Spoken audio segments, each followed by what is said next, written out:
defend in this ground once you get in. Oh, close. That's come back in. Given. That's an absolute perler. Will Sharma review it? I reckon he thinks he's gone. That's a beauty. Has it touched outside leg stump? He's asking Shekhar Dhawan.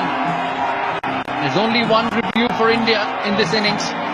One review for each side. And Rohit Sharma walks off. First wicket for Pakistan, a big blow. We was talking about early wickets. Mohammad Amir strikes, comes into the right-hander, hits the pad, right across the line, and a big start for Pakistan. A duck for Rohit Sharma in the final. He loves the challenge, Kohli. He loves doing things that other people can't do.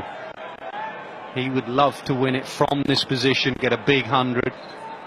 Keeps trying to push himself and his team from any situation. Edge.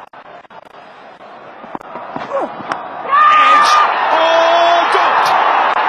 Not a man you want to drop. Terrific delivery. That's the coach Mickey Arthur, but have a look at Mohammad Amir's face.